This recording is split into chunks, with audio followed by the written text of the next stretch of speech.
good, guys? It's your boy Wally J, and today I am bringing you some more Elestrals content. I have another deck profile for you, and it's been a card I have been following for a while now. I've actually tried to top with this card and fizzled out, literally been 1 to 2 matches away.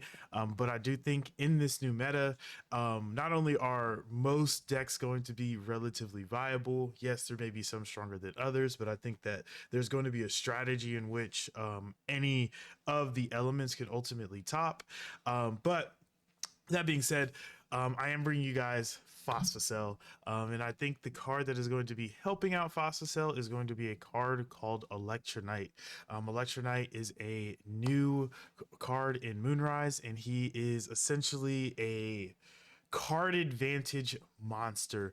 Effectively, if you can get an Electronite's effect off twice in one turn, which is relatively easy to do, you only need a Zeus or a Mount Olympus or pretty much an extra Thunder Spirit on the field. Because he is a receiver, you can effectively get a 6-card advantage. Special summon a card of the deck, you pull a card of the deck, and you draw a card, all for the power of Electrify plus an Electronyte. So without further ado, I'm going to go ahead and just get into the deck profile. So I'm just going to go ahead and get into the deck profile. As I've already stated, we are playing a Phosvocell deck, which means we need, or I am playing 2 Larvacell, 2 Cell, and 2 Phosvocell. The reason we're playing 2 is just because if one ever does get stopped, we do want to be able to get to a second one. There are a couple of ways in which you can actually just ascend into Phosvocell as well. So sometimes you don't need the combo. There are also times where Anacell kind of gets stopped and you need that help. I like having the second Anacell as well, because if you do get to draw him, you know, you can effectively ascend over like a rabbit or a lunar elestral and be able, or not a lunar, sorry, a solar elestral, and be able to effectively just turbo right into Phosvocell. Sometimes people really will not expect that, especially going over a rabbit. So all in all, really good card. For those who do not know his effect, when he does receive a solar, he is a receiving creature. He does get 2 thunder from the underworld. So this deck actually operates really well within a mulligan. And that means that there is never a reason in which you shouldn't be able to get Phosvocell out. There was actually one game where I had to mulligan, I think it was twice. I got to an Electronyte and I still won that game by like 2 or 3 spirits, which is nuts to kind of think about, especially with how expensive this deck can be. But the point is, you're going to be able to reuse those spirits that are in the underworld, and ultimately the advantage that you do get from getting into an Electronyte can pay off drastically. We also play 1 Arcalith. He's the other kind of like boss monster in our deck right now that can kind of attack over a couple of things. Reason we play him as well is, first, obviously he's just a good card, but same thing with the idea of mulliganing. If I do happen to mulligan, Arcalith is online effectively first and second turn, where maybe you kind of wanted to wait a little bit longer for him. Having those spirits on board are really good as well, because of the fact that, you know, your rune row and those different things can use those. So sometimes this deck really will operate from very low spirit count, but is able to do a lot because of it has, you know, 8 spirits on the board. And this could all be under 1 card, such as like Phosvocell, which is kind of nuts. Obviously Arcalith can get up to 5, but you kind of able to you kind of have to be able to be willing to kind of go into a hole to understand that you're going to be able to play from a certain position on the field. Next we play 2 Electronyte. This is the new card out of Moonrise. I think this card is going to be nuts for a particular of reasons. The main one is obviously he is a new Nexuser for Thunder. He is a really strong body. He's effectively an even like better rabbit, if you want to call him that, just because he can help you search out a Electrify, which is gonna, you know, pull cards out of your deck. Electrify is then gonna let you find a 1 Spirit Thunder Elestral, which is also pulling a card out of your deck, and you then get to draw a card. So you basically pull 3 cards out of the deck and you are able to get 2 to your hand. And that's if you only use Electronite's effect 1 time.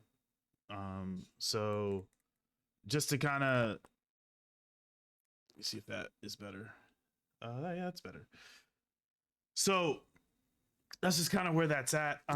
Now we play 2 Electrify. Most people are like, oh, well, why do you need the second Electrify?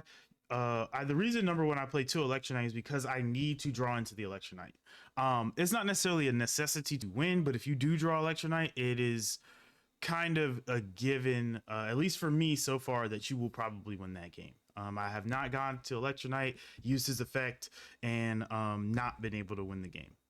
If I like, I'm just throwing that out there. If I see Electronite, I have won the game. It's those games where I have not that I've run into issues. Now we run two Electrify. The reason we run two Electrify, so if we look at Electronite's effect, Electrify can come out anytime he receives a Thunder. The fact that he can Nexus Thunder means that if a Mount Olympus is out, let's say that Phosvocell has an extra spirit on it. Let's say not Anacell. Let's say that Archelaus out there, he has an extra spirit on him. And more commonly is we're gonna have Zeus on the field. Zeus is gonna you're then gonna be able to Nexus Thunder onto Electronite, get another Electrify, effectively do the same thing twice. So that means you remove 6 cards from your deck, effectively giving you way advantage. And 4 of them are now in your hand, 2 of which you got to choose. So I love that combo. Like I said, I haven't ran that combo and it lost for me yet. We played 3 Lumaru. We need a 5 to be able to play the game effectively. Lumaru is also good because you can have Lumaru out and ascend over him with Larvacell or Ancell and effectively get to Phosvocell pretty easily. We play 2 Spectrus, kind of for a similar reason that we play the Lumaru. Spectrus is in because he is obviously a 5. Spectrus, I think, is really, really strong right now. I am thinking about putting him to 3, just because I don't feel like this deck profile is perfect at the moment. And one of the things I am thinking about dropping is the second Anacell, potentially, or the second Phosvocell, potentially. One of both, if not both. One or either, if not both, just to kind of help with a little bit more consistency. But I don't know. At the same time, I feel like being able to turbocharge out Phosvocell is essentially what this deck wants to do. So I don't want to remove from that strategy, which is also why Spectrus is only at 2. Because we also have Rabbit, and Rabbit is something that Electronite can ascend over. So we effectively have 5 guys he can ascend over. Rabbit can also be ascended over with Larvacell and Anacell to be able to get to Phosvocell. So you do have that as well. And obviously he's just going to be a super consistent card. The 2 ofs, or I say the 1/2 ofs that we play in Thunder right now are a Boombat and a Chick. Obviously Chick is limited. Boombat is just a good consistent card. A lot of times what I will do is if I haven't seen one of these, I will always grab Boombat just because of Ferrogeist. That card is terrifying, and there are other terrifying cards in the meta. To have effectively a Earthquake or a Laurels, well, I should really say an Earthquake at your disposal as long as you see Electronite is, I feel like, massive. And then typically you are finding Larvacell or Elichick. The reason is Larvacell is going to get you your combo, and Elichick is obviously going to get you to that Zeus. So there are a lot of times where I was actually able to get Elichick, find Zeus, ascend over with Electronite, get my Larvacell, get my Boombat. I now have my Destruction if I need it. I ascend over Electronite the next turn, effectively get a Phosvocell out with like 8 spirits on it. It's actually pretty oppressive, especially if they do not have an answer. And being able to swing or attack for 7, just to be honest, because like sometimes there's going to be a guy out there, is kind of a really, really big swing, especially when people are not expecting it. We do play 2 Mount Olympus. I think stadiums are just really, really strong right now. I think you're gonna have trouble in the meta if you do not have a way to kind of battle the stadium war. We obviously have another way to battle it with Phosvocell and him being able to pop back row, but having Mount Olympus also allows Phosvocell to now become typically like a 12-8. Arclift now can become like a 11-9, I think it is, or something like that. But then it also just helps out a lot of the other people in the deck be able to just stick on, attack over some things, and play into it. We only play 2 Zeus. Some might be like, oh, well, you need to play another one. I don't think it's that necessary. But yeah, I play 2 Zeus, pretty self-explanatory. I play 4 1-ofs in terms of back row / runes. Obviously we have 1 Earthquake, one Laurels, one Tsunami, and one Alter. This is kind of the package I've been running. I don't like having two Tsunami just because I feel like Tsunami can be easily played around right now. A lot of people are running water as well. So you kind of get into situations where it just becomes a dead card, but it's still a good card, and I think you should always at least have one. And then having the Altar of Stars kind of gives you that ability to switch some stuff to defense position and potentially be able to play through a turn. A lot of times, like I said, you'll have that extra spirit on board anyway. So, yeah, Altar is usually a play, but I definitely never want to have more than one because it can bog down the deck. This is just a typical rune package. We have 2 Achilles, 3 Poison Tipped Arrow, 3 Gaze, and we finish it off with 3 Ambrosia. Pretty self-explanatory. Now, in terms of the spirits, we run 1, 2, 3, 4, 5, 6 Luminate. You need effectively 3 for the Phosvocell combo. So Illuminate does tend to be a card that I will, expend out first or use to Nexus on. Obviously, we're going to like say you can play Zeus with the Lumaru. With the Illuminate. You can Nexus onto the Larva Cell. I think A Drive actually did that recently. But yeah, 6 of those. We played 2 Earth, obviously for the Earthquake. This has had me thought about putting in Viserys, since we're already kind of having Earth and being a little bit native. It also makes me feel like, hey, I could probably take out one Luminate, go a Earth, and be able to play Viserys. The reason I want to play Viserys is because Viserys, number one, like I was talking to you about with Electronyte, he number one gets you an advantage. He pulls a card out of the deck. But then that card could come through. He could be Thunder Enchanted, or he could be Solar Enchanted, which is now puts you in a position where you can, or I should even say he could be Lunar Enchanted. And you can effectively use that extra Viserys next turn to ascend over into Larva Cell, Anacell, or Electronyte. So that is a thought as well, like I said, because I do think that this deck does need some stuff to kind of switch it up.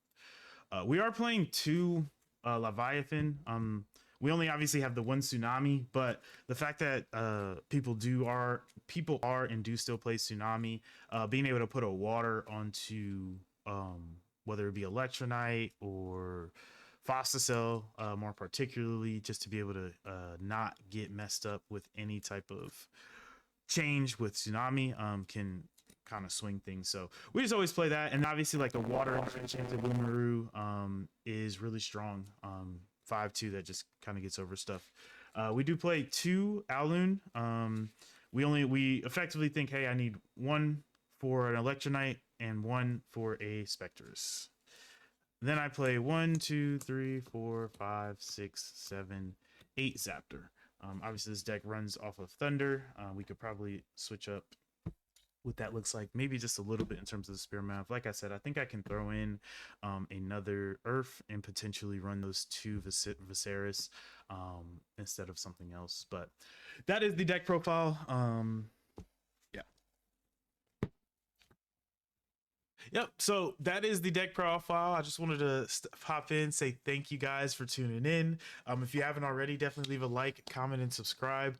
And especially let me know what you guys think. I know I mentioned as I was going through the deck profile, different things I wanted to change and possibly enhance, because this deck is definitely still unrefined. So I would love to kind of hear if you guys have any thoughts. And ultimately, thank you for watching the video. I'm going to catch you guys on the next one. I think next week I got something special for you guys. Stay tuned for potentially a Kokiri deck or potentially a Magneros deck. I'll kind of leave it on edge for you guys, or maybe both. You never know. Peace. See you next time.